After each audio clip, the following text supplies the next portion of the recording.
You want some familiar faces. Just a heads up as well, we record our webinars, all of our weekly webinars, the first Tuesdays, or the Tuesdays of each week, except if it's like a fifth. There's some weeks where there's a fifth week. Usually we don't meet on those days, but we have our webinars each Tuesday from 6 to 8 p.m. The first of the month always being to gender and sexuality. And so today is more of an internal conversation. So it's our kind of strategizing and our internal meetings to like help plan out and give updates about our ongoing work in our gender that's hosted under our gender and sexuality working group. And so I'm going to be facilitating today. And my name's Ni, use she, they pronouns with the Stop LAPD Spying Coalition. And so maybe we can like go around as well, and if folks feel comfortable, say your name, pronouns, and what brings you to the fight. um, and maybe we can, I don't want to pass it, or like if folks don't feel comfortable, but whoever feels kind of ready to share, please feel free to give those updates and how you're doing.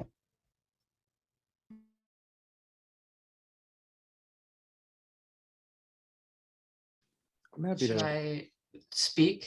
Should I just jump in? Okay. Hi, everyone. My name is Maggie. I am a joint degree student at UC Irvine. So I graduated from the law school. I'm technically a lawyer now, but I'm also doing a PhD in anthropology. And I am here because it relates to my research, but I also have been keeping tabs on Stop LAPD Spying for a while, just as I live in California and in the LA area, and I've been inspired by your work. I actually saw Hamid speak at UCI for the COLA campaign shortly before the pandemic hit. So just to explain what my research is, because I want to be transparent, I'm interested in housing and the advocacy for homeless people through public interest law in particular, but also other forms. And part of that for me also is related to development and preparation by the city of LA and county of LA in advance of the Olympics, aware that the Olympics will increase surveillance and displacement and environmental harms and all of these things. And so I'm interested in understanding LA as a place of displacement and surveillance and environmental degradation in various forms, and how something like the Olympics exacerbates that, and how lawyers and non-lawyers and all sorts of people are advocating for habitability instead of hospitality, for example. So I am really excited. I'm hoping to start fieldwork in that regard in the coming year. Sorry for a super long introduction. I just feel like I want to make that as clear as possible. Thanks.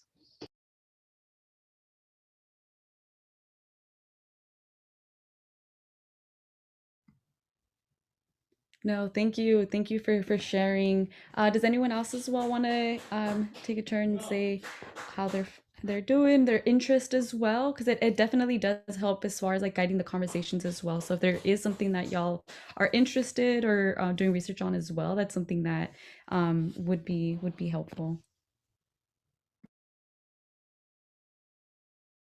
I'll just jump in real quick. Hey, folks, my name is Matios. I use he, him pronouns, community organizer with the Stop LAPD Spying Coalition, here to support in any way I can. So I'm happy to take notes or whatever, need. And I'll pass it along to whomever wants to go next.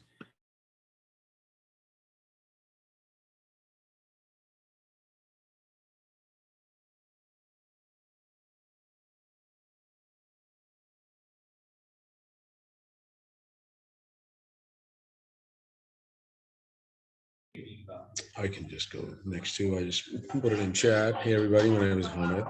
I go by he, him. It was Stop LAPD Spying Coalition. Sorry, I'm just not in my usual location. So, but sorry for the noise.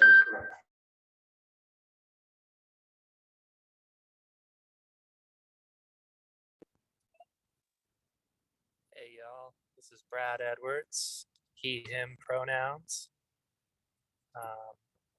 Excited to be at the meeting here tonight. I'm a musician, singer, songwriter, and anti-imperialist organizer, and just looking to get more involved in the community. So happy to be here.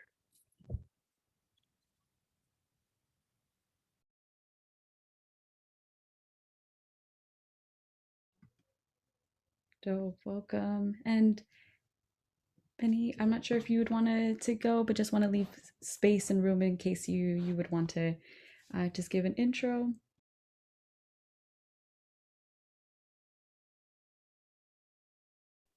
Yeah, I'll go ahead. So my name is Benny, pronouns he, him, and I'm with Youth Justice Coalition. I'm actually kind of new into the space, but I feel like, as a system impacted youth from South Central, I feel like it was kind of my obligation to, put my voice out there and really engage in spaces where I could just learn and grow, and then put back into my community. So I'm really here with the intention of just learning from you folks, and um, and seeing how I could just take that information and pass it on to other people around me. Thank you. Dope. Well, I'm glad to have you all here. And YJC, the coalition has a huge, well, admiration as well as like ongoing like support and like building with YJC. And so definitely glad to have everyone present. And someone also had mentioned something about like the Olympics and like even like the ties between like major sporting events, which is a really it's really dope that you named it as well, because we will be talking a little bit about some of the work that we're doing right now. So with while the preparations and there was the like the city, right, was preparing for the Olympics that took place, not the Olympics, the Super Bowl that took place in February earlier this year. We started having conversations and meeting with our or like organizations such as like US Pros as well as SWAP LA, to talk about like the ongoing like policing and the targeting of folks in the communities, and specifically in like, for example, like when you look at like certain areas that get heavily policed, like thinking about like the Figueroa corridor, which one of our coalition members has been doing a lot of research looking at like the ways in which the Figueroa corridor has been specifically targeted.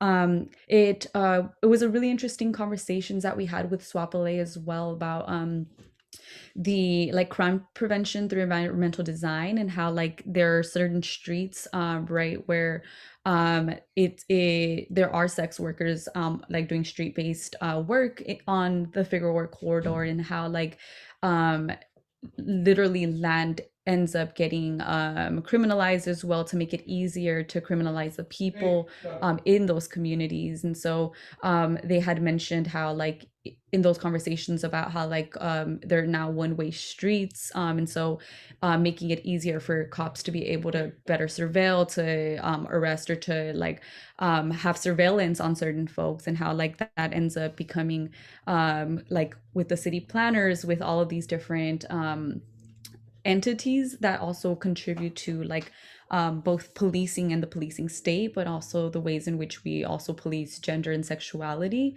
But I wanted to share real quick, and I'll share my screen to show you all the updates about where we're at as well, so folks can take a look and see the language, and like even just how we go from like conversations about like how does a Super Bowl and how does major sporting events affect or like target certain folks in the communities. So I'm gonna just share my screen real quickly. Can folks see that okay? Cool. And I see that we also have someone just joining us as well. Welcome. We just started right now. We did intros. My name's Nee. I use she, they pronouns with the Stop LAPD Spying Coalition. I'm going to be facilitating today. But just wanted to leave space. We provided some intros, just name, pronouns, and kind of like what interests brought you here to the Gender and Sexuality working group. So I'm not sure if you would want to share. You're not obligated to if you don't feel comfortable, but just want to leave room and space to share if that's something that you'd want to do.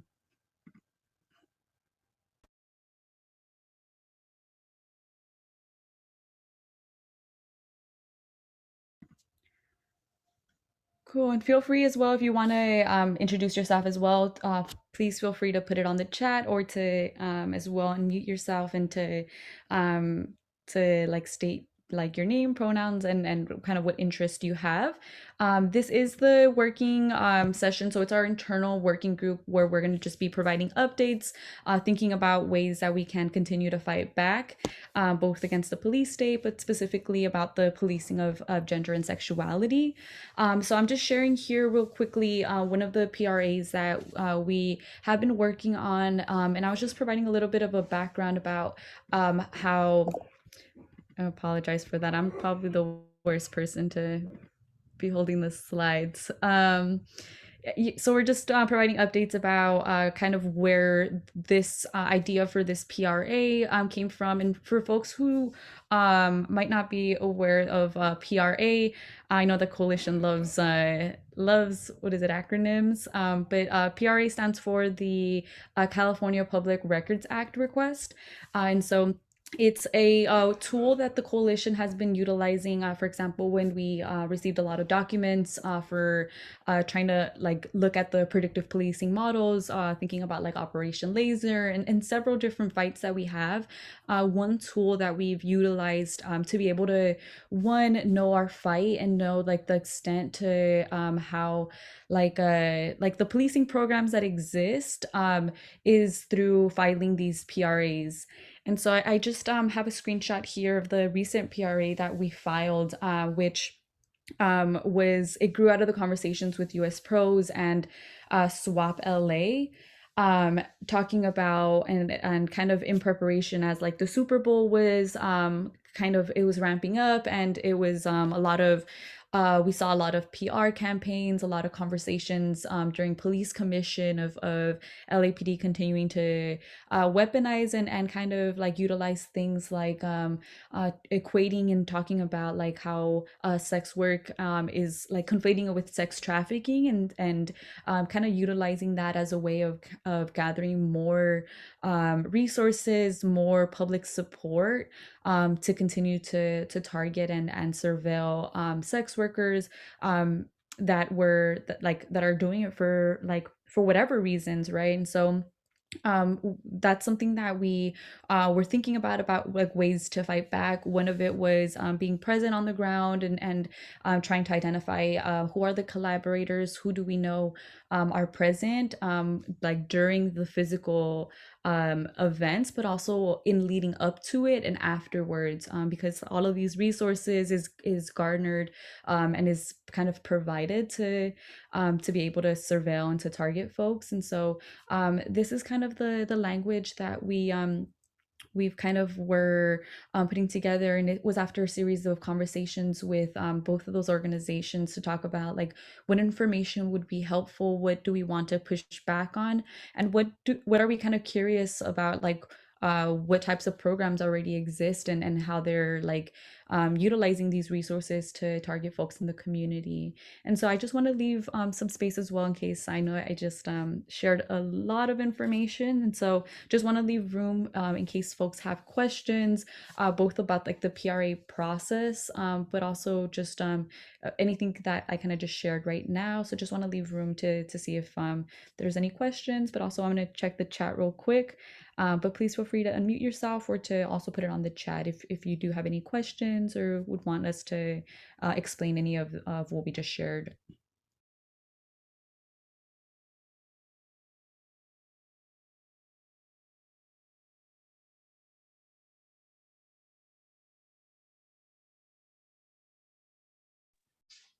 maybe just it'll be helpful, I think, for folks as well, just to maybe share like what is the goal for this thing, and just as a way, like when we do receive the information, then how is it then like what do we do with that? So yeah.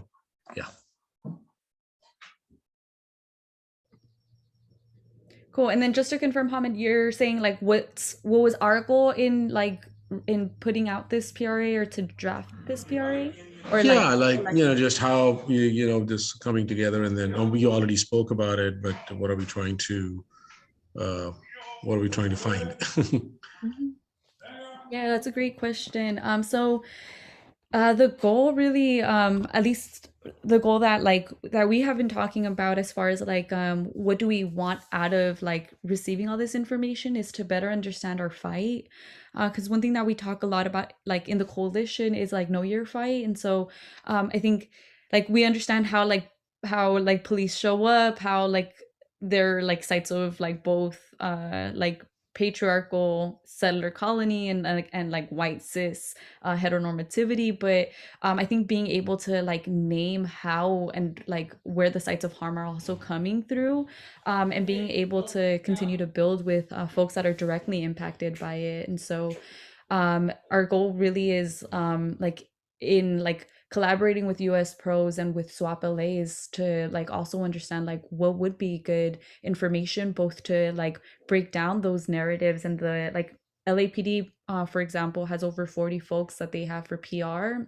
And so being able to have this information, have the way that they're talking about certain folks, where they're targeting, where their resources are being kind of concentrated, definitely does help us in both like continuing to do outreach, continuing to build with folks, but also with like understanding and breaking down like this idea of like, I mean, during the police commission, LAPD keeps talking about how like they need more resources to be able to combat trafficking. But when we do this work, when we like start to uncover like who is targeted from that, it often is it's folks that are consenting and are consenting sex workers. And so how like certain folks get kind of under this idea or under this umbrella that like it's trafficking, they are able to then like continue to surveil and harass our communities. And so I guess our goal mainly is to be able to better know our fight,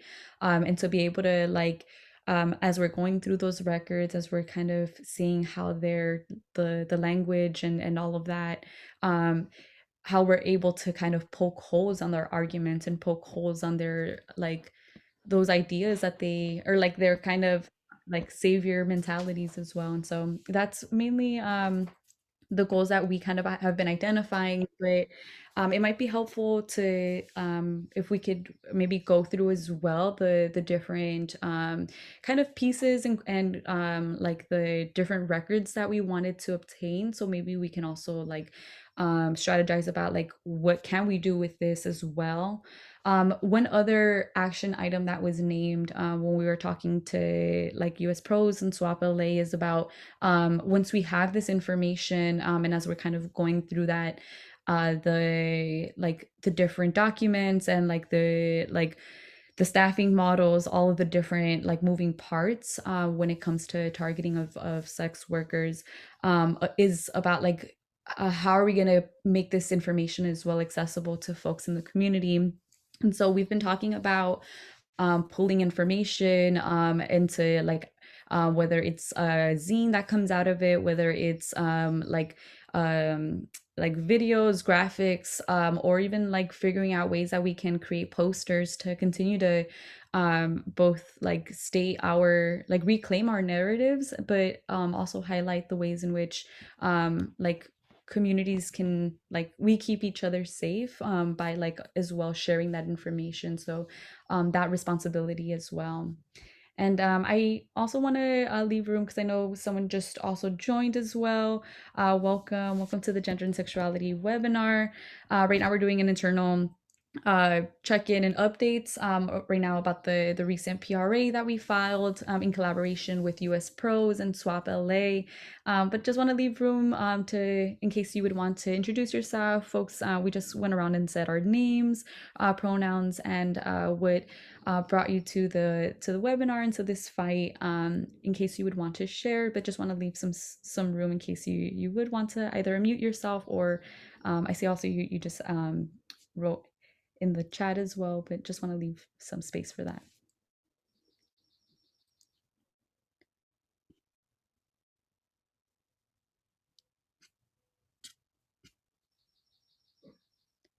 Cool. And I see, welcome, Jamie. And just seeing, I wanted to check in and see how things are. So yeah, right now we're just providing the updates about the recent PRA request. We filed this on the 28th, which I want to say is sometime last week. I think it was either on Wednesday or Thursday of last week. So for LAPD, there are a few sections that we did. One was for LAPD, one was for the Sheriff's Department, and then the City Council members. The language, and I just copied this. So this is like the language I was pulled from TIFF, but of course you could also just put it like questions as well that folks, or just like documents that you also want to receive. The first one that we have is the all records, reports, or memos referencing prostitution, solicitation of prostitution, and or trafficking from December 1st to present day. The second, all manuals, memos, guides, training documents, reports regarding diversion for prostitution-related charges from December to present day. The third, all records, reports, or memos regarding Vice unit staffing, Vice unit roster, and or the Vice unit staffing model from December to present that reference prostitution, trafficking, diversion for prostitution-related charges, and or solicitation. The fourth record that we're trying to obtain is the all records, reports, emails, or memos regarding the Human Trafficking Task Force roster, the Human Trafficking Task Force staffing, and or Human Trafficking staffing model from December to present day. The fifth, email communications between LAPD and the City Council offices that reference Vice unit, prostitution, trafficking, and or Vice operations from December of 2021 to present day. And then the sixth and the seventh, they're pretty similar as far as like for what information. The only difference, I'll read the second one, number 7, just because it has a little bit more information. But it's the name, date of birth, race, sex, residential address, arrest location, and arrest charge for every person arrested under charges under Penal Code 647 and 653, and then referred for diversion from December to present day. So the only difference between number 6 and number 7 is we're also asking for who was arrested and then who was referred for diversion. And the diversion that includes so during the police commission, several other organizations and nonprofits as well were present during the like as the Super Bowl was ramping up. They had presentations from organizations or nonprofits like Journey Out, and several other nonprofits that they continue to both have contracts with and collaborate with. But it's specifically to look at the different diversion programs that already exist. And so trying to get more information about what that diversion looks like the different training manuals, what goes into the diversion programs, and as well, what are the, like who is being targeted when they are like when there are these mass arrests or when there are these arrests like specifically targeting sex workers. And so that's kind of the language that we pulled specifically for LAPD. We also talked about doing additional additional PRAs to get more information, to know about the like who are the players. Once we have like, I know that Hamid had asked like what's the goal of like obtaining this information. And so part of it as well is like we know that they have a specific unit as well that like throughout the year is already doing both like sting operations, as well as has on a regular basis that surveillance throughout the city in different the different divisions.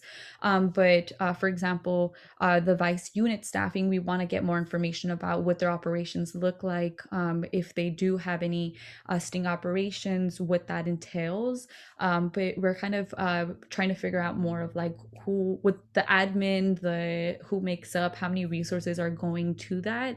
And then once we start getting more information about like who are the collaborators, who are like key like SROs, or key like the vice unit, who are the key members or key staff for that. So that way we can continue to request more information and kind of get more of a sense of like what that fight looks like. But this has been, the PRAs has been a definitely a great tool in being able to being able to identify that, and then being able to push back on those narratives. And I'm not sure if maybe Hamid, Matios, or if anyone wants to as well like share about like that history of like PRAs, and like how the coalition kind of has utilized that as a tool of organizing, and as a tool of being able to kind of poke holes at their the arguments that they continue to make.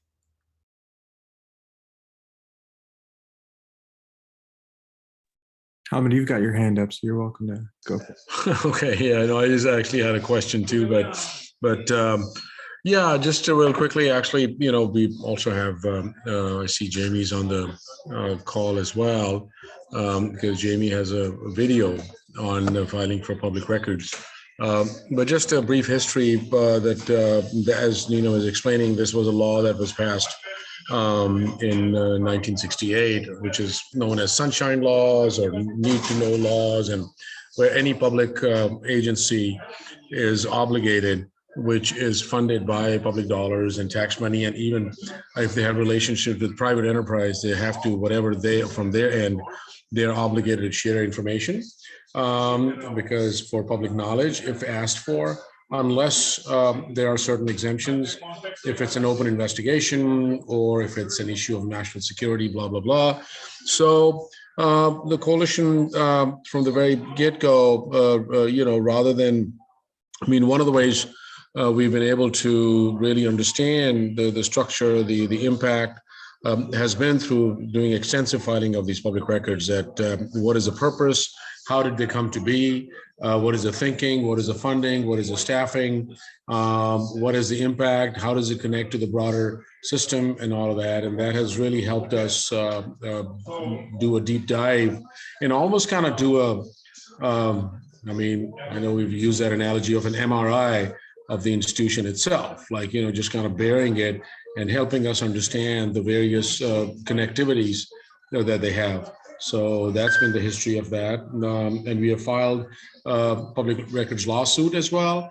And we basically just filed another one last week. We're getting ready to also looking at another one too.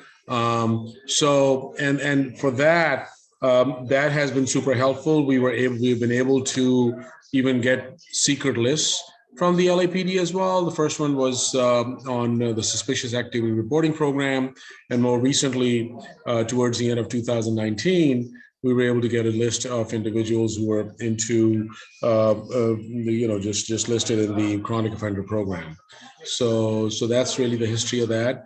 The question that I had was also, Nina, just as a follow-up, that you know, that my understanding is that this is, we're kind of setting the groundwork to get better understanding through these sporting events, especially stuff that Maggie had laid out as well, because all eyes are on 2028 and how with the Olympics coming to LA. So was there also another one being planned, or have we done that, where any communications between federal agencies and LAPD, because this is a multi-agency operation between Homeland Security and the FBI and State Department and all of that. So Martius, you're shaking your head. So Oh, no, Nee, go ahead and answer that question if you'd like. I was just going to bring that up too, just related to other stuff, but Yeah, as far as that's a really good question. Think we had named or kind of talked about like additional PRAs that we want to file, but I know that we had talked about like Journey Out and some of the nonprofits, like the local nonprofits that are like working with them. But that the federal agency would also be a really great tool as well to pull that information and to see what like on a national level, right? Like the language and the resources that are also being pulled, that are like, of course, guided by like federal agencies that kind of parachute in when there are like national like sporting events, right, that get labeled as a national security and have like heightened resources that are being spent. But that can be definitely a one of the like follow up PRAs to see what that like architecture looks like and how like to begin mapping that out. But to make my answer short, we haven't thought about that, but that would be a great follow up as well to start drafting that language so we can start requesting those as well from those federal agencies. And Neve, if I could jump in real quick to talk a little bit about that, that is like something we've discussed pretty openly or like pretty explicitly, these federal tie-ins. And yeah, I think Maggie had brought up just kind of this focus on houselessness as the Olympics approach.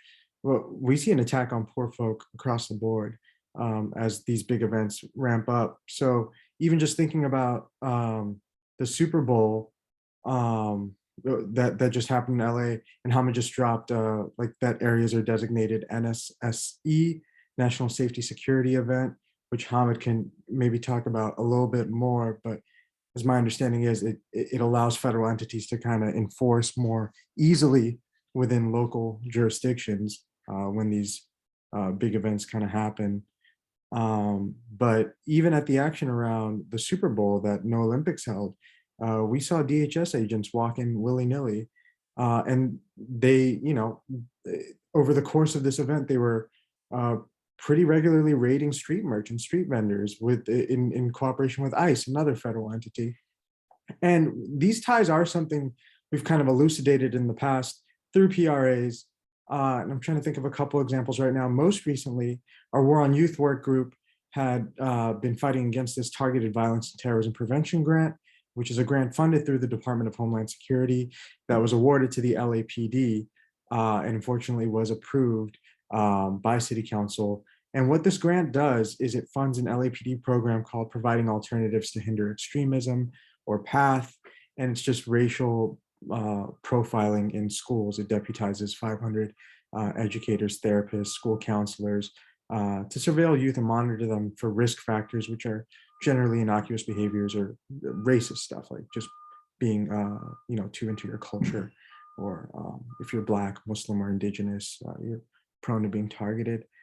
And so one of the things we did immediately after is file these public record requests with the city council offices, knowing that there is like there's usually a concerted effort in play between these federal entities, the DHS, nonprofits that facilitate the transmission of these grants, and the city council members and the LAPD that allow them to come into play. Another place where we kind of saw the same kind of federal collaboration is in our PRAs around shadow teams. And shadow teams are teams that LAPD units that effectively infiltrate and surveil protests. And we saw them pop up a lot during the George Floyd uprising. And one interesting thing is, this kind of insidious infiltration is something that the LAPD dances around or is sensationalized in some way. But recently we've seen just the LAPD discussing them a little more explicitly and even using them as a means of securing funding. So they talk about them pretty openly in the LAPD After Action report. And these shadow teams actually, during the uprisings, worked with the National Guard, right? Which is a federal agency. So, and we wouldn't have known all this unless it was for these PRAs. So it's something, Nee and everybody who's working on the Figueroa corridor stuff has definitely talked about to some degree. We can definitely look into further. The one reason I just wanted to share that also is, Nina, that these events have since for the last 30 years have been giving this designation where all of these federal agencies pretty much federalize the municipality into policing. So the Secret Service. So anytime there's like what they call the presidential visits or any major rallies, political rallies for presidential candidates, major sporting events. Or even now they're bringing in major conventions as well. I mean, this is just classic, capitalist bullshit, because trying to get the, and especially they have amped up post 1999 when the battle in Seattle was raging around like the former WTO meeting, the World Trade Organization meeting in Seattle. So it's also it'll be instructive if I find that document, I can share that for people to see that how the city has basically given its authority to the federal government as the policing of Olympics was being discussed. So it becomes very much a federalized location. So which can really have a very dramatic impact. Especially, I mean, like with Benny on the call, I'm glad many of you are here. Youth are one of the primary targets doing this thing. I mean, there's a whole long history of that. Back in 1984, during that Olympics, within a matter of about 3 days, they had arrested about hundreds and close to over thousands of youth under the guise of gang sweeps and shit like that. So it just sort of like it has a dramatic impact on that. So yeah.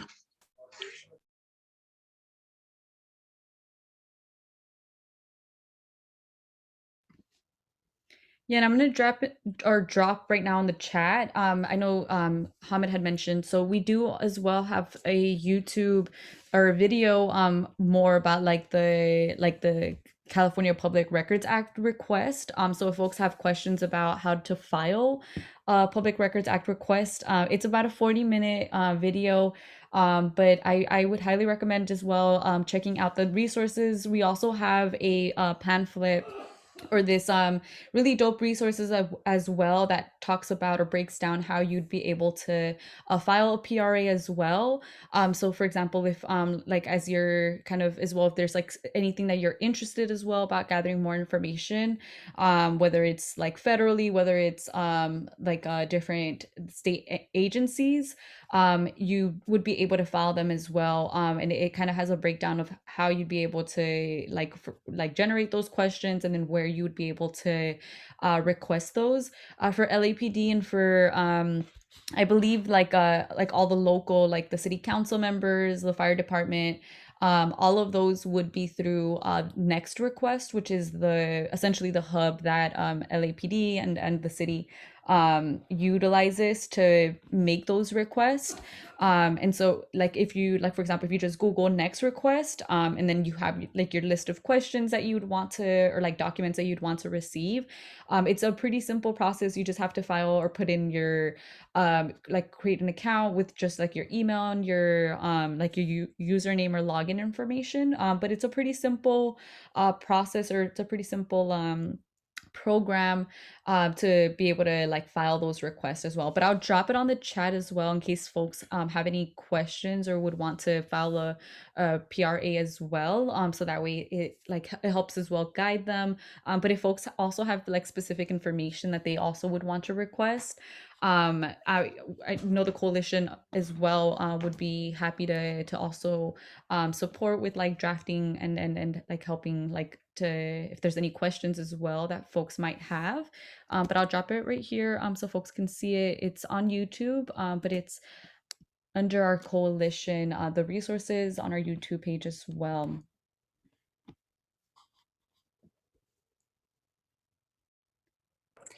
Nee, if I could just add one more thing about that.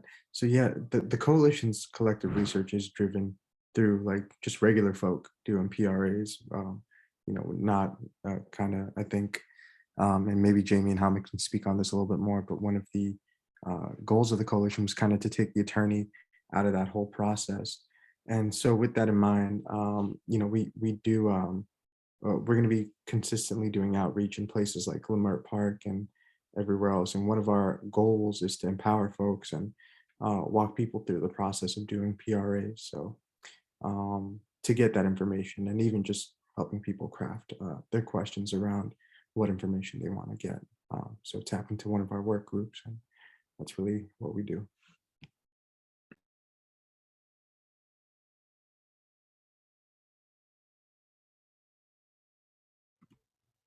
Yeah, thanks, Matthews. And just to add a little bit also like of the types of like PRAs that we have filed before as well. So it has been like for large documents, but it's also been like on like for example for folks that we know or like folks that have interest about like what records does LAPD also have on like individuals. And like we know like yeah, so like we have in the past as well, just from like conversations of folks who have been targeted by LAPD and have continuously been harassed by LAPD. In collaboration with them, we drafted a PRA as well to get what information LAPD had on this individual. So that's something that we as well like if folks are interested about what LAPD has like also like on specific folks, that's something that like we have utilized that as a tool in the past.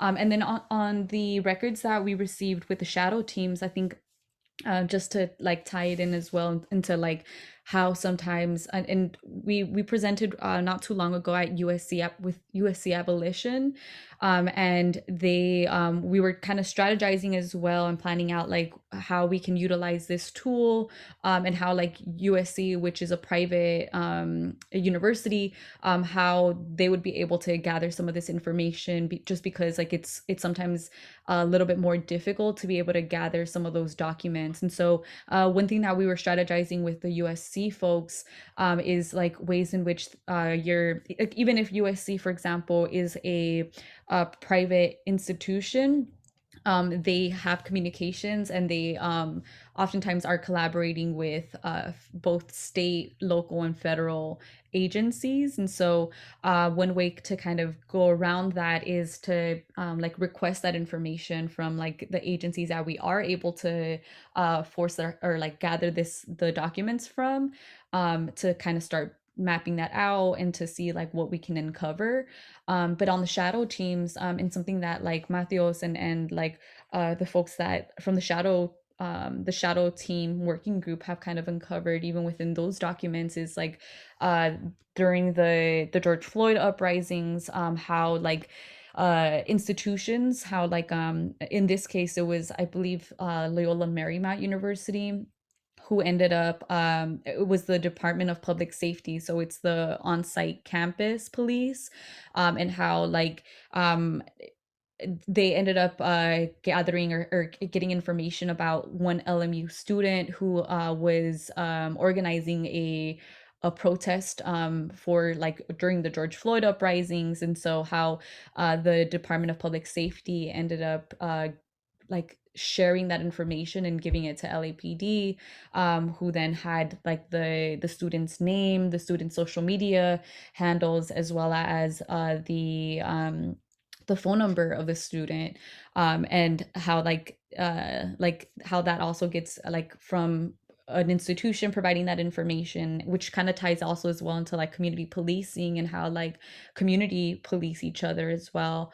And so like yeah, how that ends up like from being identified to like you now or like LAPD now having access or like knowing about your information and your data, and how like the harms that come and the potential harms that come from that information sharing environment, which is also another great tool that the coalition has mapped out. Because when we talk about like abolition as well, it's like yeah, it's the abolition as well of policing and the police state, but also all these different factors as well, because you still have the state or the city like legitimizing it and providing them the contracts. You have all the other players as well. And so when we do talk about abolition, it's also important that we also map out like all the different forms of harm and like all the different players, and harm doers that also come through and support and prop up the police state.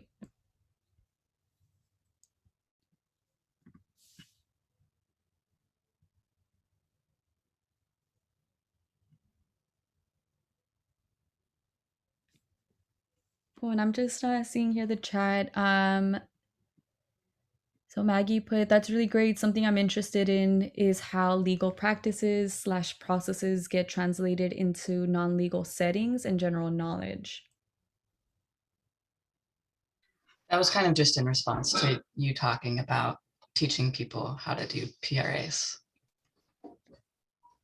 Yeah, definitely. And that's something that like I think the coalition really does like and I know the first time that I like when I was watching people like talk about submitting their PRAs, I know the first time that I kind of was drafting the PRA, I was kind of intimidated too, and it's like it's just like the way in which those structures are kind of put in place. It kind of it does sometimes feel intimidating to like to draft this language, to figure out like what files do you want, to kind of like strategize that. And so I definitely appreciate the coalition for like providing space as well to be like, okay, like collectively, what do we want to know? What do we want to kind of push back on? And then how what are the different avenues and different tools that we can continue to do to gather that information and to like build our fight and to push back against their narratives. And so, like Shakir, who is another one of the coalition and the coordinating members, is an attorney, and they also are kind of building this community lawyering project as well. If that's something that you'd be interested in, but also like how do you make this information accessible so folks don't feel like they have to be a lawyer, they have to have like certain language to be able to request that. And so part of it is like just having those conversations and having the space to strategize that. Sometimes it definitely does help with like being able to like one, knowing how to do it, but also like being able to like do it in community too, because like we don't want this data just for like data like sake. It's like it's about the longer term, it's about like creating that narrative, it's about storytelling, it's about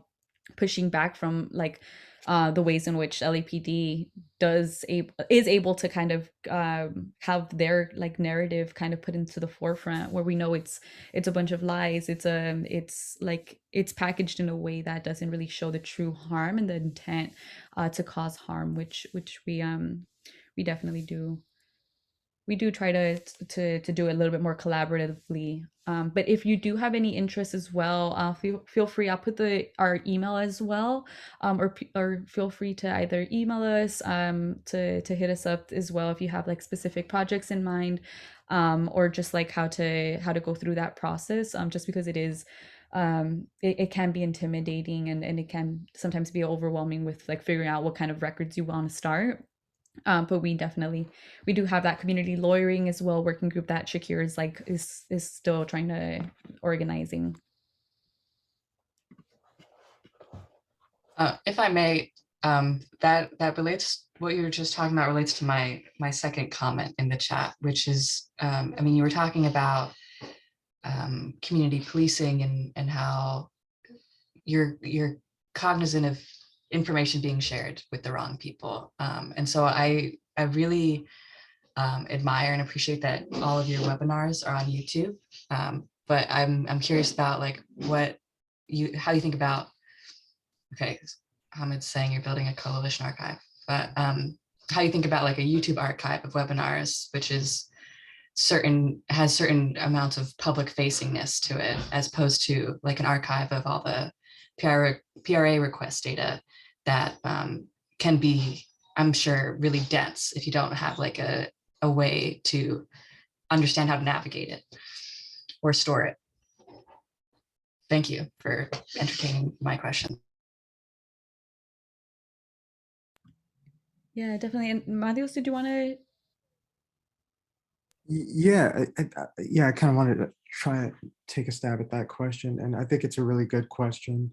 And Hamid or anybody else, feel free to jump in or edit in any way. But yeah, with the coalition, our work groups are really community driven, and so what that means is like, and we're based in Skid Row, so a lot of our work around laser and predpol was based on community members targeted by these programs, specifically like folks in Skid Row, and so it's their lived realities that kind of dictate the questions we ask for these PRAs. With that being said, when we get these PRAs, they're going to be in service of like better answering those questions, right? Of folks impacted by community members. Now, what we do after we get those PRAs is we kind of collectively, analyze them and come to, our own collective analysis. And that's kind of what we share. A lot of the times, I think these are some of the reasons you're getting at. For some, like, there is, I guess, like a lot of folks, whether they be journalists or anybody else, have a tendency to sensationalize a lot of these things. And that's not what we want, right? One of the things Hamid and everybody always says is we're here to build power, not paranoia. So we may keep things close to the chest. I mean, they're all public records, so they're out there anyway. But what we put forward is typically a community, I guess, acquired, a community-driven analysis is what we would put out, and not just those PRAs, especially in instances like we were talking about, these shadow teen docs that clearly docs an LMU student, right? Like, that's not something we would put out right away, but it is something that would kind of inform how we analyze the LAPD shadow teams program, or kind of assess how they're moving. But we are building an archive for, I think, older stuff is the other part of that. And I hope that answers the question to some degree. If I could maybe quickly add to that, just very briefly. So Maggie, this has been obviously everything we want to, because these are not just because they're public documents, but just want to make it as accessible as possible. What kind of just pushed us behind, and we've been trying to get this archiving project going over the last year now, maybe a year and a half, is some capacity as well. Because for example, we wanted to really root it in the community. So one of the project that we had was to develop folksonomies, along with taxonomies. So just folksonomies being that how just if you're doing your research, how can you do your research through hood language as well, like just terminologies that we use. Like, rather than looking for police station, if you were to type in popo station or pig station, that's a legit question. So, so we are able to then go and find out where is the pig station in Boyle Heights. So that'll take us to Hollenbeck, right? So we're very intentional about it. Obviously that requires, and we started talking to you. So there were 3 young people from YJC that were interested. There was also 2 or 3 Skid Row residents. So it's a work in progress, hoping that we can get there. But I think we've reached a point like, okay, that's going to take us a while, but let's get this archiving up and going and running. So keeping fingers crossed, hopefully that will be there. The YouTube piece is also, we have a Stop LAPD Spying Coalition YouTube account. So everything is also posted in there as well. And the third thing that we are also updating is our website as well. So it would be, so that is also going to be, just accessible. So it's almost like a 3-layered approach, depending on people's accessibility, and also, because we want to make it, and that's why one of the things that people have asked us, like, you're fighting national security. Well, how secured are you? Well, we don't want to get into mega encryption. We don't want to get into any PGPs or any of those things that people use, because, many of our communities, I don't even know personally how to what a damn PGP is, or how to unencrypt or encrypt or whatever. So just keep it very simple, keep it very straightforward. We can use Google Docs, we use Gmail, we're on Facebook, we use social media and all of that stuff. So there's a lot of stuff, but thank you. I think it's it's good to have this conversation and hear feedback and questions too, because it helps us in helping build as well. And people are welcome to join, and any support we can get. So that's always welcome.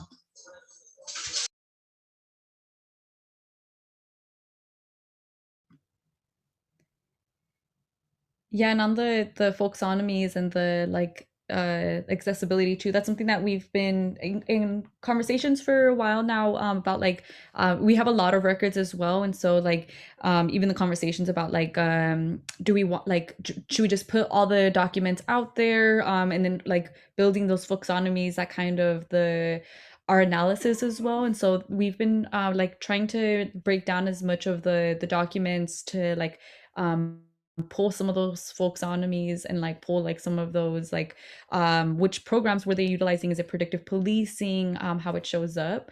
But yeah, if folks are able to and have an interest as well of combing through those documents, I know that we can definitely use some support for a lot of those documents that LAPD that we've generated over the years, about like LAPD's different programs throughout the years. But that's always definitely something that we can use support with if folks are interested as well. And I'll drop on the chat the coalition Gmail as well if folks would want to email us as well to get more involved. I'll also be sharing how to access the calendar as well, which if you go to the website, there is our calendar on our website as well. So if you have an interest like for any of the working groups, it does also have any events that we're gonna have upcoming that you can also plug in. But I'll put on the chat the Gmail in case folks would want to reach out via email.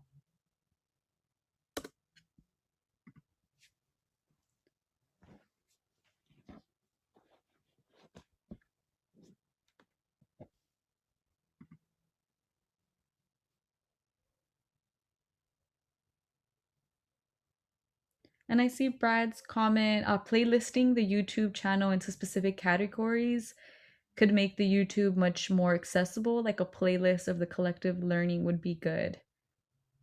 Oh, that's interesting. I wasn't even aware that YouTube had like a playlist or category section. It kind of reminds me of the Instagram stories and like being able to highlight like certain stories. But I'm not sure, Brad, if you would want to maybe speak a little bit more about that. But yes, to making it more accessible, and like just making it easier for folks to access that information is definitely something that we're always looking to get feedback from. So I'm not sure if you would want to maybe speak a little bit about that.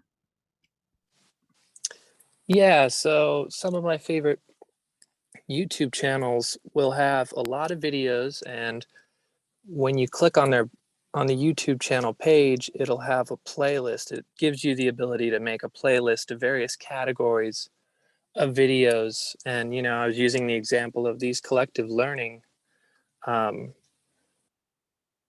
classes that we're kind of doing right now as one category, because I remember I forget the person's name who was just on earlier, the lawyer. She had mentioned that just the accessibility of the YouTube page. So I was just tossing that idea out there because, I noticed that you guys didn't have that or weren't using the playlist function, and it could be used to make the page more accessible. Yeah.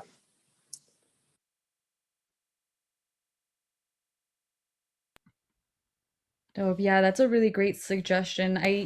I'm not the best YouTuber, but I will definitely look into that and try categorizing it so that way, just because of that, like the CPRA YouTube thing. I know that that's something that I found about it.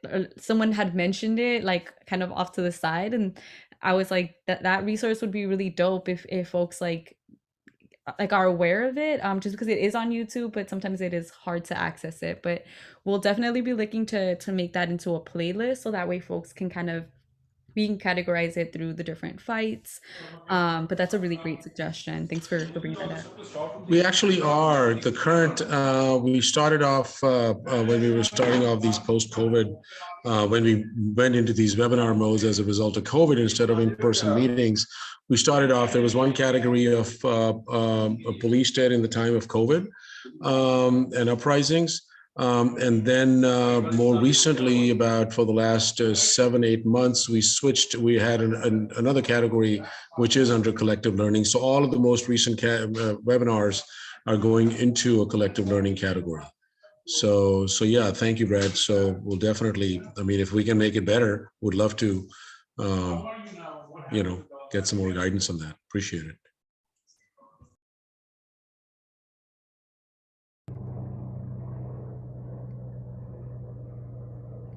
Dope. And then I know Kim just joined us as well. Welcome, Kim. I we did our intros in the beginning, just like name, pronouns, and like what brings us to the fight. But I'm not sure if you want to maybe share a little bit. But I also know you just joined, so if you need more time to settle in, feel free to, however you feel. I could share. Hi, everyone. So good to see y'all. I'm Kim. I use she, they pronouns. And what made me join the fight is, I guess, just growing up in LA and just seeing, just like being so overwhelmed by police all the time. And I don't know. They just, like, aside from all the really fucked up shit they do, they just instill so much fear in like children for no reason, you know? So yeah, I guess my long time love for community and my long time hate for police. Dope, thank you. And we right now we just finished the section, so we're just providing updates about the PRA that we filed with US pros, and as well with like the conversations that we were having with SWAP LA. So we just kind of went through the PRA, the language that we filed. I believe it was last Thursday that we filed the PRA, which they also just asked us for some additional information. But yeah, we just kind of gave a like a report back about like that specific process and how we've utilized PRAs in the past, and then some suggestions that were made about like making some of the information a little bit more accessible through YouTube. But I'm not sure if you want to, if you want to share anything about like the PRA, that process as well, or even like I was telling folks about, like, even myself, like this is like the first time I, like, from the start of the questions to filing, kind of like putting it together, and how sometimes it is a little bit intimidating. But I'm not sure if you maybe want to share about the like what that process has been like, or any questions you may have as well about that process too. Thank you, Nee. Yeah, I think I was mostly more involved when it came to brainstorming the questions and meeting with US pros. I think that's something that I've been really excited about. Bridging our fights, right? Thinking about sex workers as part of our collective against policing and surveillance. So I was really excited about our continued support and fight in this particular aspect, and also just learning a lot. And I think how this particular working group has been so, or I've seen firsthand, right, thinking about how our questions or what we want to know and what we want to publish can either potentially harm or have or build strength. And I think that's been really something that I've been really grateful to experience as we drafted the PRA. I have less experience with PRAs, but coming into Stop LAPD Spine, I was definitely, what's the word? Intimidated by PRAs. And now going through this process of, you know, going from a brainstorm to a draft to y'all submitting it on Thursday, I think has been really not influential, but it's taught me a lot. And I really liked the process that we engaged with when it came to drafting that. So yeah.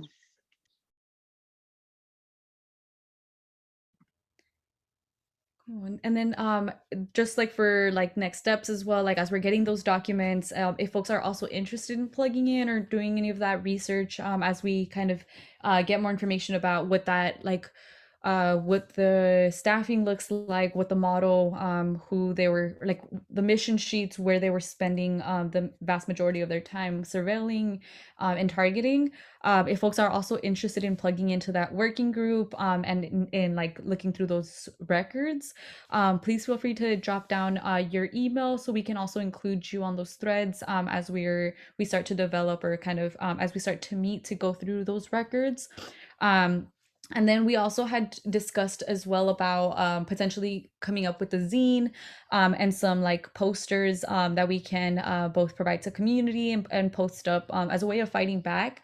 And one thing that we had also been in conversations as well with folks from SWAP LA, which I also really appreciated the way that they had kind of reminded us as well about like building power, not paranoia. And like for example, like whether it's a like a campaign of like posting up putting up posters letting folks know about the different surveillance technologies that exist, whether it's automated license plate readers or CCTV cameras or whatever form of technology that LAPD has at its disposal.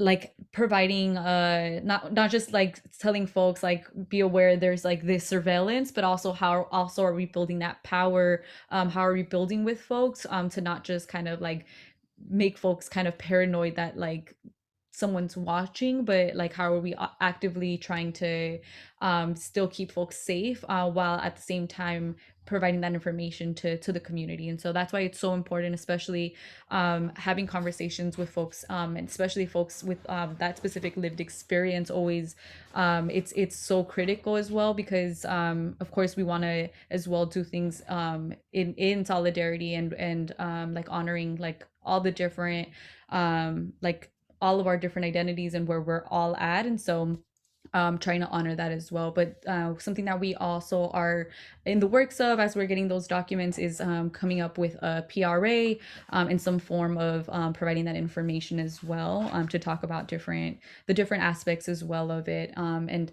I know something that was brainstormed as well was like the differences between sex trafficking and sex work, the different technologies that exist. Like things about like for example some of the technologies that like Tiff, one of another coordinating team member who's done a lot of this research came across as well about like certain technologies like Cellbrite, which as well can like extract information as well from folks when they are arrested or detained.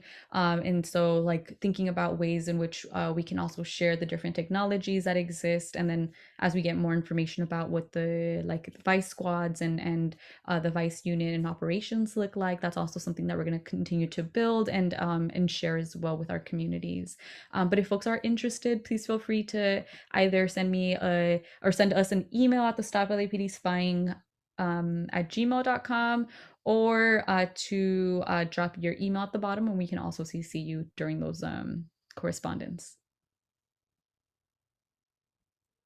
And yes, thanks Hamid for putting on the chat. US Pros it stands for the US Prostitutes Collective, and I believe if I'm not mistaken they're based in the Bay Area.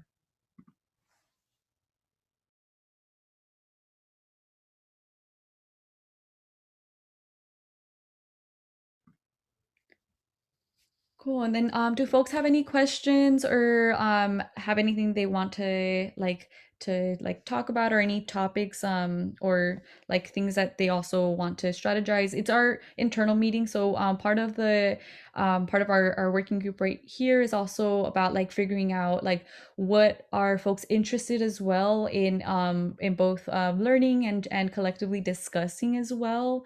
What are folks interested in, so that way we can continue to build and make sure that we're like the conversations that we have are also guided by like communities and communities needs, and as well like questions or things or projects and things that we might be interested in as well.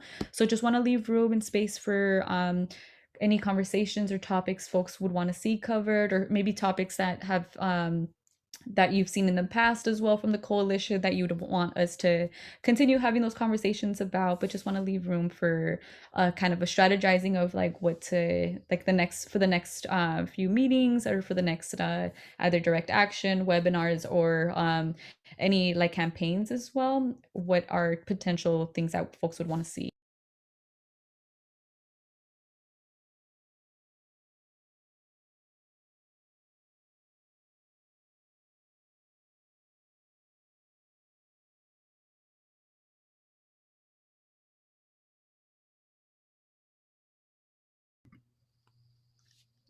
I see your hand, Maggie. Mhm. Sure. Okay, I'll just go ahead.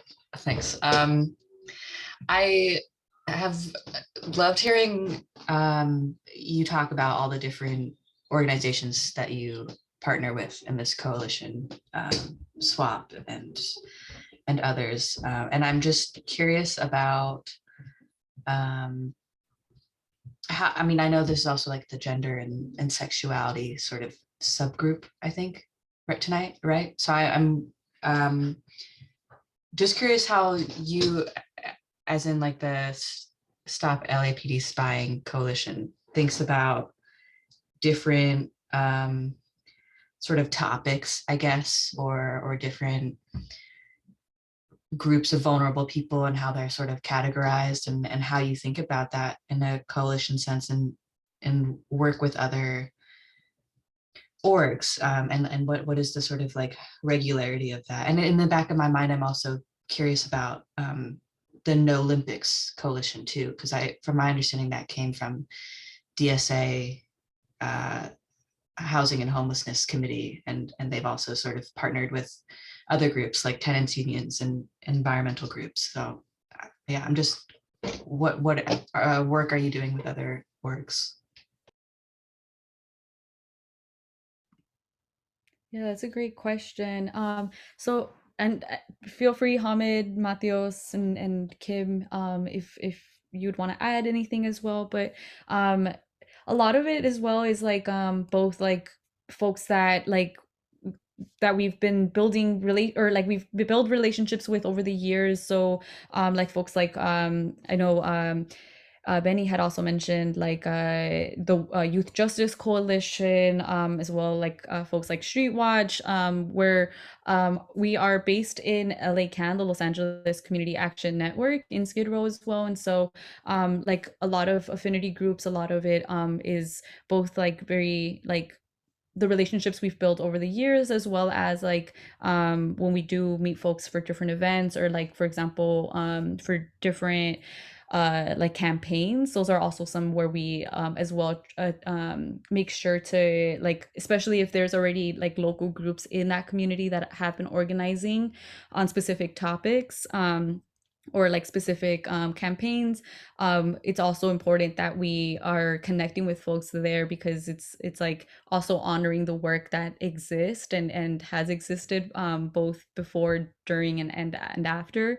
And so making sure that we're also like connecting with local organizations, and as well folks, especially with like webinars as well, and being able to like connect with folks in different spaces, not just necessarily here in the West Coast, but as well, like continuing to build those relationships.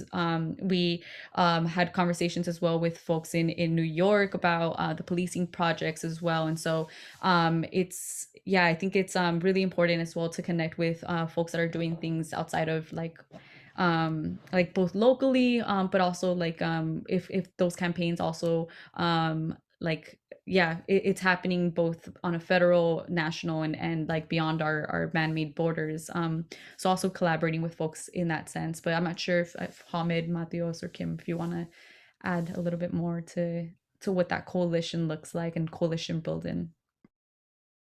Yeah, recently we held also webinars around the stings and raids and sweeps that were happening during the Super Bowl that specifically targeted unhoused folks and sex workers. So also thinking about how, oh yeah, No Olympics was part of those meetings. I want to say Street Watch was also part of those meetings. And US Pros also had an event. So yeah, I think we have meetings to strategize around issues, right, that affect, like you said, the most marginalized, and how it affects different people, right? But also it affects us differently, but also similarly, if that makes sense. So I know Ani, Matios, and other folks have done presentations at No Names Book Club, the Radical Hood Library, I want to say. Yes, Radical Hood Library headquarters. They've also done presentations at the Robinson Space, right? Particularly to the automated banishment report that just came out. I'm like, I'm blanking. I should have. Everything came up when he was talking, and I was like, oh, I should type these orgs down, and then I forgot.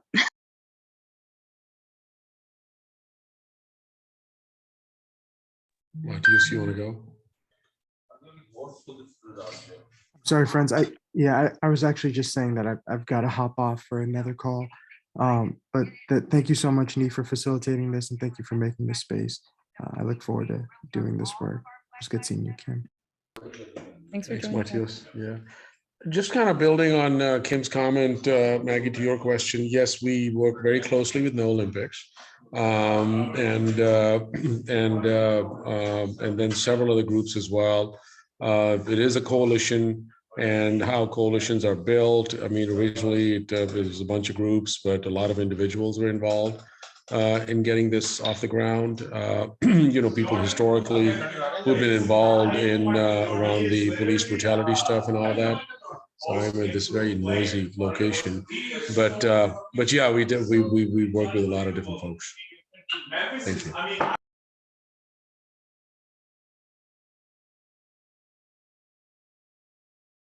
It's a bunch of Desi folks. Desi is a term of endearment for folks from South Asia, from Pakistan and all. And yesterday was Eid, so it seems like, there's a lot of stuff going on.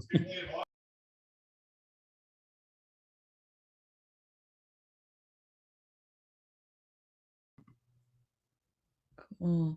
And I'm not sure if we answered the question. I know I feel like I always have like a trajectory that I want to do, and then like I speak and like you just black out. But let me know if I answered your questions, or if you want more of a clarification. But yeah, it's honestly as well like just being able to like tap in as well, and like trying to honor the work that is going on locally. So a lot of it is partnering as well with different like community spaces that exist and that do have like folks in different parts in the community as well. And so we're going to be doing a lot more outreach as well. I know like folks have been doing outreach in like Lumber Park, but in different spaces as well, like the Casa Coat in Boyle Heights, the Robinson's space, which is in the I want to say like the K-Town area. But a lot of it is just like yeah, being able to build affinity groups, and like continue to check in and build those relationships with folks in the community, and honoring the work that exists. And then I also just wanted to check in and see if folks have any like I know like the what's going on with the Olympics, and like the California Olympics and the Paralympics was a question that was that had been brought up earlier, but just wanted to leave space as well to like strategize if folks do also have any specific topics that we would want to continue to fight back and push back against. I know one thing that like at least internally, something that we've also been talking about is also like the mobilization with what's been going on right now, and both in like thinking about the leak of the what's going on with abortions, and like the fights against like of like recognizing in the state as well, continuing to not respect autonomy, as well as like the ongoing targeting of trans youth. And so want to leave room and space for like any topics as well that folks would want to hear about. I know during the last session as well, folks had also mentioned having conversations about let's see if I can pull up some of the pull up some of them. So yeah, some of the recommendations or some of the topics that folks had brought up was as well about like the Super Bowls, and what that looks like, fat phobia, and like the medical industrial complex as well, and then continuing to talk about like for example, how like the Department of Family and Child Services, the different technologies as well that have existed, that target, and how it shows up, and like how certain folks are also like identified or targeted. And I know that with some of the work that Victoria, I believe, had been leading the group, or had been leading the research, had provided to the coalition, and kind of broke down as well like the different contracts within Amazon, and like how Amazon is creating or has an algorithm specifically regarding like when, for example, a caseworker is brought to a specific home, of utilizing essentially it's essentially a predictive policing model similar to what we saw with Operation Laser, and how like they're able to create a metric system where they can identify whether or not someone they would have to remove from their home based on like a survey or a point system that they arbitrarily create. And we know from like that history of like even from Operation Laser and folks that were put into this chronic offender list, now being able to have filed the PRAs and having had access to that information, we uncovered that there were people on that list that had 0 points, and like even if they have their own metric system of like of rating it, we know that it's like they can target who they want in communities, and they do target who they want in communities. But if folks have any suggestions as well for potential not targets, potential topics, or conversations that we would want to have, we also do want to also make sure to make them as well, collective conversations and things that like folks have in mind or would want to continue to strategize and build power with.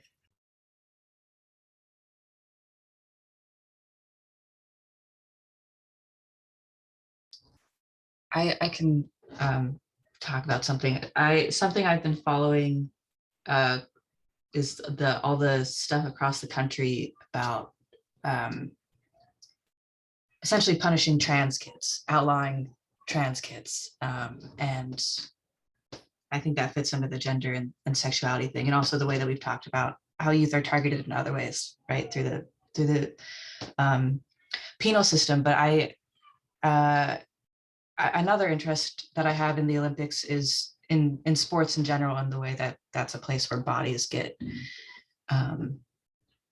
policed along gender lines and race lines. And so I'm just curious.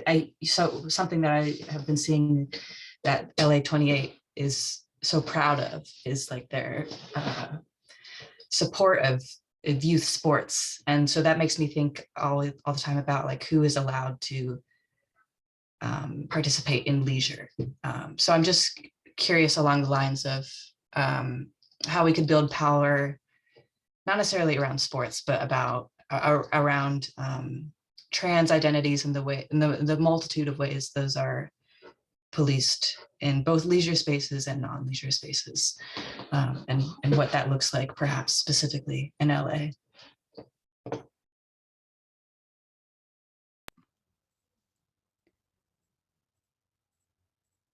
And Jamie, I see you have your hand up. Yeah, hey all. So I just wanted to build on what was being said because it made me think a lot about just the need for basically how states are going to start to become havens, where you're going to either be able to go to a state to be able to receive gender affirming care, medical care, or you're going to be able to go to a state to be able to receive care to receive an abortion. And so then it made me start to think too, because like, you know, in Texas, with their anti-abortion law, they have the kind of snitch law where they can basically tell on you, and kind of starting to realize how I don't know, just made me start to think about like in terms of surveillance and, you know, in terms of tracking and tracing and collection of data. And again, how, you know, almost medical data, you know, most, you know, going to a state, receiving any kind of medical data, and the infrastructure basically to share that data, I would think, because, you know, I'm a nurse and I've been a longtime member of the coalition as well, but the infrastructure isn't quite there, right, for them to share that medical data yet. But the ability for a person to snitch to share to get that info, like, tip someone off that, a person has been in another state to receive care or to receive an abortion, gender affirming care to receive abortion is definitely there. And the ability for states to create laws that are going to kind of like the see something, say something, and the suspicious activity reporting, like being able to encourage people to tell on each other when they see someone doing something that they're not supposed to be doing. So yeah, it was just, I think you bring up a really good point, Maggie, and, kind of looking at this type of infrastructure and really starting to, unpackage like mandated reporting, especially when it comes to medical care, because I was reading another article where they were talking about, it was some of the nurses that had tipped off the latest woman who's in jail, incarcerated now, for having received an abortion. And so it made me think too, like what kind of position they're putting teachers, nurses and different people in, where, then they pull, like, if you're not snitching, then you're becoming the target, and how all these things work. So yeah, so that'd be really interesting to kind of dig into that kind of information exchanging as well. And we did a little work around it when we were looking at COVID data and tracking, and actually the CDC, a CDC document just got released today that they were actually tracking people's location to find out if they were actually adhering to the quarantine curfews in the US. So the CDC actually collected all that data to do more research on that. And I haven't read the article yet, but it just got, all my public health friends are like, see, we knew they were gonna, the CDC was going to do something with the COVID curfews and everything like that. But anyways, I'm going on a tangent because that's where this stuff takes you. But I definitely, and I think it kind of goes along with some of the stuff you were saying, Nee, about like how the medical industrial complex comes together with thinking about definitely in regards to receiving gender affirming care and for abortions, and how medical data is becoming computerized more now and easier to exchange.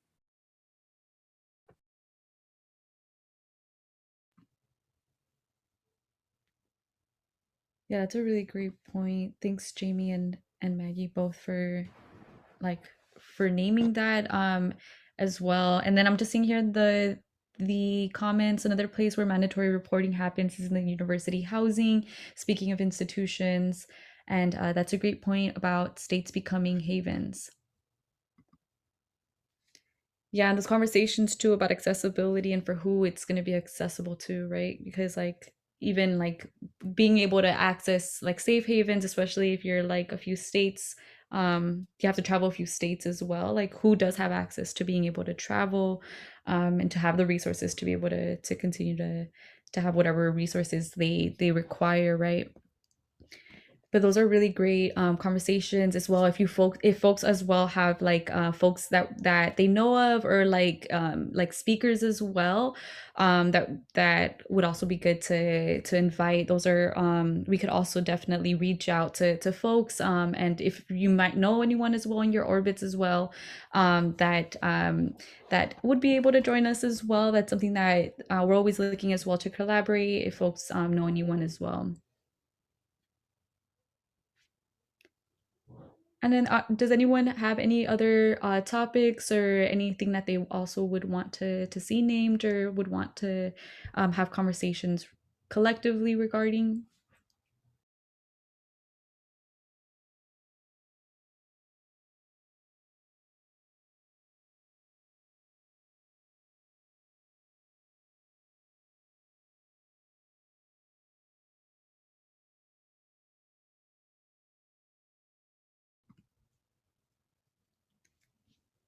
Cool. Well, thank you. Thanks everyone. I know that I went 4 minutes over. I'm so sorry. I'm the worst timekeeper.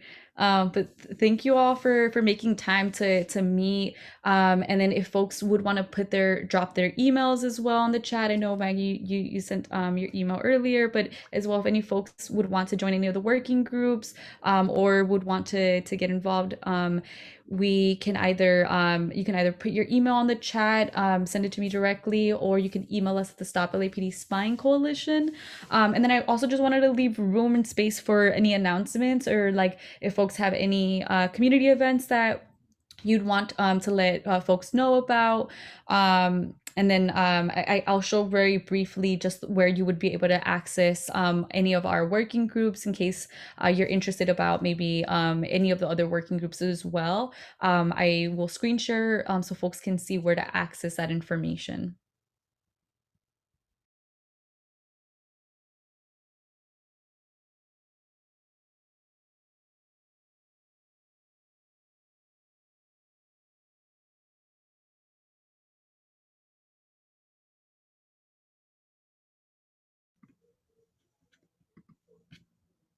Cool. So I'll share my screen real quickly. We're having an event on sorry, this is a small screen, but we're having an event on the 17th. It's going to be an in-person event called the Social Media in the Police State at 104 Robinson Street. It's a little bit limited in parking, so definitely encourage folks to carpool. Folks are able to, or to bike to the spot. But it will be on May 17th from 6 to 8 p.m. and it's going to be in collaboration with the Brennan Center at the Robinson space, to talk a little bit more about like how policing and the types of surveillance that exist through social media tracking as well. And that's going to be on the 17th. And I am going to share my screen real quickly, or continue sharing my screen to show you all the where to access the website or the calendar. So if you just go on Google or any internet searching server thing, just go to stoplapdspying.org. Then you go to meetings, meeting calendar, and then it will have our meeting calendar. So it will have access. So on Tuesday mornings, we typically give public comments during the police commission, and then you would have access. So, for example, if it's a Zoom link, it'll have information as well if it's a hybrid, or where the meetings are taking place. But feel free to utilize this, or to put an alert as well on your calendars. But you would be able to access as well all the different events we're going to be having for the month. But if folks would want to stay connected, either send us an email or check out our calendar for any other updates. And I'm not sure, Hamid or folks, if anyone else has any other announcement that we would want to make.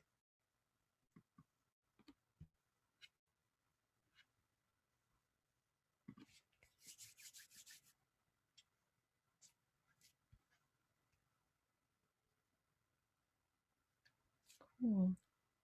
No announcements. Okay. Well, definitely follows us on or send us an email. We'll go ahead and I'll send an email as well to folks who are interested in building that PRA. But if you want to stay plugged in, or if you want to get involved, feel free to either message me or as well, or to get involved through the email that I'm going to send information. But thank you all so much for making the time to meet. We could be literally anywhere, but we're here on a Tuesday night, and so definitely appreciate everyone for making the space and the time to meet and to talk about these things. Thank you, Nee, for facilitating. Yeah, have a good one. Bye, everyone. Bye, y'all.